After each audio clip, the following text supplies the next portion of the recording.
बच्चों आपने टीवी का या डीटीएच का रिमोट जो देखा होगा तो उसमें आपने इस प्रकार के सेल देखे होंगे, एक के पीछे एक लगे होते हैं। या फिर आपने बच्चों के खिलौने देखे होंगे तो खिलौनों का जो रिमोट होता है उसमें आपने इस प्रकार के सेल लगे देखे होंगे। ठीक है, आजू बाजू में भी सेल लगे हुए देखे होंगे और एक के पीछे एक सेल लगे हुए भी देखे होंगे। जब कभी हमें परिपथ में उच्च विभवांतर या प्रबल विद्युत धारा की आवश्यकता होती है तो इन सेलों को संयोजित करके हम क्या बनाते हैं, एक बैटरी बनाते हैं और उच्च धारा या प्रबल जो विभवांतर है उसको हम प्राप्त करते हैं। सो आज के इस वीडियो में हम यही पढ़ने वाले हैं कि सेलों को कितने प्रकार से संयोजित किया जा सकता है। जैसे पहला होता है सेलों का श्रेणी क्रम संयोजन, दूसरा होता है सेलों का समांतर क्रम संयोजन और तीसरा होता है मिश्रित क्रम संयोजन। सो मैं हूं श्रीधर आचार्य। सो आज के वीडियो में हम इसी पर डिस्कशन करने वाले हैं। सो जल्दी से कॉपी पेन निकालिए और हेडिंग लगाइए सेलों का श्रेणी क्रम संयोजन। तो सेलों का श्रेणी क्रम संयोजन मतलब क्या हुआ, टीवी का रिमोट में देखो एक सेल, उसके पीछे दूसरा सेल, उसके पीछे तीसरा सेल, इस प्रकार से अपन लगाते जाते हैं तो और फिर क्या बन जाती है, एक बैटरी बन जाती है।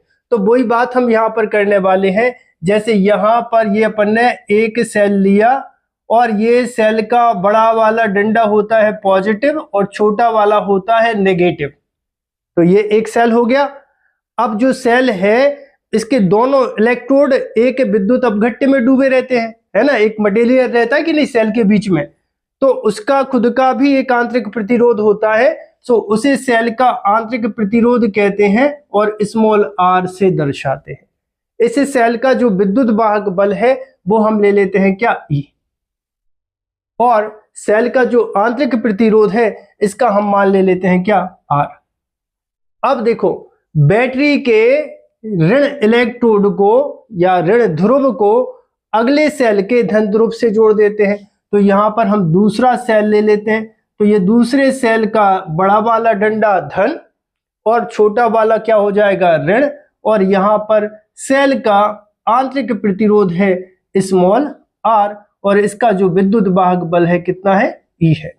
ठीक है, तो श्रेणी क्रम में हम जितने भी सेल ले रहे हैं सबके विद्युत वाहक बल क्या होते हैं, एक ही होते हैं। देखा आपने देखा होगा सभी सेलों के विद्युत वाहक बल क्या है, एक ही है। ऐसा तो होता नहीं कि एक अपन बड़ा सेल लगा दें एक छोटा लगा दें, सबके विद्युत वाहक बल कैसे होते हैं, इक्वल होते हैं। तो यहाँ पर विद्युत वाहक बल क्या अपन एक से ले रहे हैं। इसके बाद बच्चों अपन ने क्या, डैश डैश डैश आवश्यकता अनुसार और सेल भी लगा देते हैं, ये धन, ये ऋण और ये सेल का आंतरिक प्रतिरोध स्मॉल आर। ठीक है, अब इसकी आप थ्योरी क्या लिखोगे, इसकी आप थ्योरी ये लिखोगे कि पहले सेल के ऋण ध्रुव को दूसरे सेल के धन ध्रुव से जोड़ देते हैं। इसके बाद दूसरे सेल के ऋण ध्रुव को तीसरे सेल के धन ध्रुव से जोड़ देते हैं और इसी प्रकार आवश्यकता अनुसार अन्य सेलों को भी संयोजित करते जाते हैं। अब देखो ये तो हो गया संयोजन। अब अपन को क्या चाहिए, विद्युत धारा चाहिए कि नहीं। तो परिपथ को पूरा करने के लिए यहां पर हम लगा देते हैं एक प्रतिरोध, ठीक, और प्रतिरोध को नाम दे देते हैं क्या, आर, कैपिटल आर। तो इस आर की जगह आप क्या लगा सकते हो, आप विद्युत बल्ब लगा सकते हो। आपको प्रबल विद्युत धारा या जो विभवांतर है उच्च कहां पर आवश्यकता है तो यहां पर आपको वो लगा देना है। अब परिपथ में प्रवाहित होने वाले विभवांतर और विद्युत धारा को कंट्रोल करने के लिए हम क्या लगा देते हैं, एक स्विच लगा देते हैं, मतलब एक चटकनी लगा देते हैं। ठीक है बच्चों, अब आगे लिखना, माना प्रत्येक सेल का विद्युत वाहक बल, माना प्रत्येक सेल का विद्युत वाहक बल बराबर कितना लिखना, कैपिटल ई। ठीक है, सभी सेलों के विद्युत वाहक बल ई है तथा प्रत्येक सेल का आंतरिक प्रतिरोध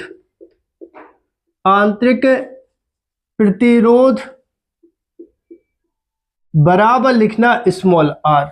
जितने भी सेल लगे सबके आंतरिक प्रतिरोध भी कितने हैं, स्मॉल आर है। तब इस संयोजन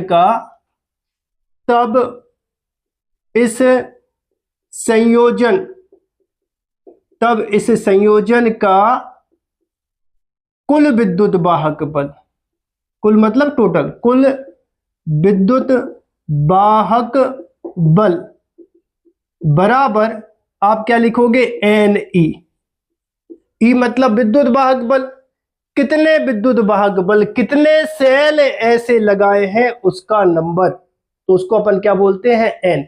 जैसे 3 सेल लगाए हैं तो यहां पर एन की वैल्यू 3 रख देना, 4 सेल लगाए हैं तो यहां पर 4 रख देना, 4E हो जाएगा। बात समझ गए। और चूंकि ये सेल श्रेणी क्रम में संयोजित है तो सेल के सभी आंतरिक प्रतिरोध भी काय में श्रेणी क्रम में ही संयोजित होंगे। तो यहां पर लिखना तथा इस संयोजन का कुल आंतरिक, ध्यान रखना क्या बोल रहा हूं, तब इस संयोजन का कुल आंतरिक प्रतिरोध, क्या बोला मैंने, तब इस संयोजन का कुल आंतरिक प्रतिरोध बराबर लिखना एन स्मॉल आर। कितने आंतरिक प्रतिरोध हैं, 1 2 3, जितने भी हैं उनका नंबर, और यहां पर क्या लिख देना है, प्रतिरोध। जैसे मान लो यहां पर 3 सेल हैं तो 3 आर लिख देना, 4 प्रतिरोध लगे होते तो 4 आर लिख देते, है ना। ओके, इसके बाद लिखना तब परिपथ का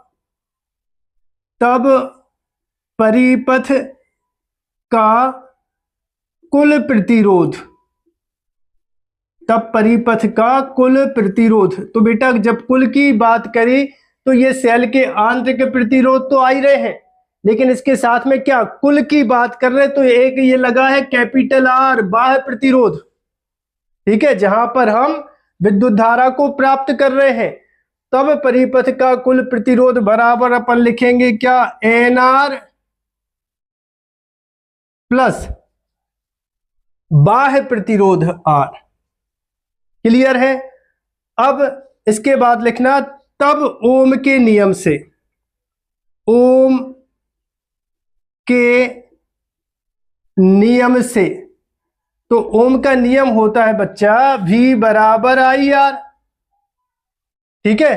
परिपथ में जैसे ही स्विच को तुम ऑन करोगे तो परिपथ में प्रवाहित होने लगेगी विद्युत धारा। विद्युत धारा धन इलेक्ट्रोड से स्टार्ट होगी, ऐसे जाएगी ऋण इलेक्ट्रोड की ओर, तो यहां पर विद्युत धारा कितनी बह रही है, I। तब ओम के नियम से यहां पर V की जगह आ जाएगा क्या, यहां V का मतलब विभवांतर। हम तो सेल के विद्युत वाहक बल की बात कर रहे हैं, तो कुल विद्युत वाहक बल कितना है बच्चा, NE।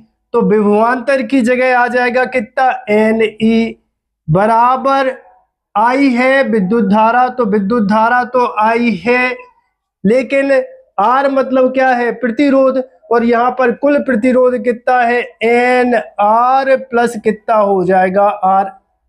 अब चूंकि हमें किसका मान ज्ञात करना है, परिपथ में प्रवाहित होने वाली विद्युत धारा, वो क्या है, I। तो I के जब तुम बराबर करोगे तो ये हो जाएगा NE, और यहां से ये जो ब्रैकेट है ये चला जाएगा अपॉन में, तो ये हो जाएगा NR प्लस हो जाएगा NR और प्लस हो जाएगा कैपिटल R। तो बच्चों इस सूत्र से हम परिपथ में प्रवाहित होने वाली विद्युत धारा का मान ज्ञात करते हैं। अब बच्चों इसके बाद हमें देखना है कि ये जो संयोजन है किस स्थिति में लाभप्रद है और किस स्थिति में लाभप्रद नहीं है। ठीक है, तुमने सेलों का श्रेणी क्रम संयोजन किया और तुम्हें कोई फायदा नहीं मिला, तो ये संयोजन तुम्हारे किस काम का, कोई काम का है क्या, नहीं होगा। तो देखो हेडिंग लगाना, स्थिति नंबर फर्स्ट, स्थिति नंबर फर्स्ट, ये फर्स्ट पोजीशन। यदि NR मतलब सेल के आंतरिक प्रतिरोध, NR less than capital are. ठीक है, बाह्य प्रतिरोध का मान बहुत ज्यादा है। ठीक है, देखो इसका ग्रेटर देन का मुंह किसकी साइड है, आर की साइड है, मतलब आर का मान क्या है, बहुत ज्यादा। ये जिस साइड होता है उसका मान क्या होता है, बहुत ज्यादा। तो यहां पर हमने जो बाह्य प्रतिरोध लगाया उसका मान है बहुत ज्यादा, और जो सेल के आंतरिक प्रतिरोध हैं उनका मान है बहुत कम, नेग्लिजिबल है, अपन उनको नगण्य मान सकते हैं। और इसको देना समीकरण नंबर 1, और यहां पर लिखना तब समीकरण नंबर 1 में मान रखने पर, तब समीकरण 1 में मान रखने पर, तब ये हो जाएगा बच्चों, देखो I बराबर यहां पे आ जाएगा NE बटे NR का मान क्या है, नेग्लिजिबल है, मतलब 0 है, प्लस कितना हो जाएगा R। ठीक है, सो I बराबर क्या हो जाएगा, N इंटू करके हो जाएगा E बटे R। सो I बराबर कितना हो जाएगा, N गुणा परिपथ में प्रवाहित होने वाली धारा। ठीक है, तो ये तो काफी लाभप्रद होने वाला सौदा है, क्योंकि यहां पर हमें जो भी धारा मिलेगी वो सेल के एंड टाइम मिलेगी, मतलब जितने भी सेल लगाए हैं, जैसे तुमने 4 सेल लगाए तो यहां पर क्या हो जाएगा, 4i हो जाएगा। 4 मतलब नंबर, i माने धारा, मतलब अपन को 4 गुनी धारा मिलेगी। अगर तुमने 5 सेल लगाए तो 5 सेलों का नंबर और उसकी धारा, मतलब अपन को 5 गुनी धारा मिल जाएगी। ठीक है, जितने भी अभी अपन वैसे विद्युत वाहक बल की न्यूमेरिकल वैल्यू रख के अलग से धारा प्राप्त करते हैं, यहां पर मैं केवल इतना बता रहा हूं कि जितने सेल आप श्रेणी क्रम में लगाओगे वो सभी के सभी सेल वर्क कर रहे होंगे, तो यहां पर अपन को ज्यादा धारा मिलने वाली है। किस कंडीशन में, N R less than capital R, मतलब जब भी सेल के आंतरिक प्रतिरोध का मान नगण्य हो और बाह्य प्रतिरोध का मान बहुत ज्यादा हो, सो परिपथ में बहने वाली धारा का मान क्या होगा, अधिकतम होगा, अपन को ज्यादा से ज्यादा धारा प्राप्त होगी। तो ये जो संयोजन है इस स्थिति में लाभप्रद होगा। ठीक है, अब दूसरी स्थिति की बात कर लेते हैं। दूसरी स्थिति ये बोलती है, यदि capital R less than N R. अब इसका मतलब ये है कि बाह्य प्रतिरोध का मान बहुत ज्यादा है और सेल का जो आंतरिक प्रतिरोध है उनके मान है बहुत कम। समीकरण 1 में मान रखो, समीकरण 1 में मान रखने पर तब ये बन जाएगा I बराबर NE बटे, किसको नेग्लिजिबल करना है अपन को, आंतरिक प्रतिरोध को।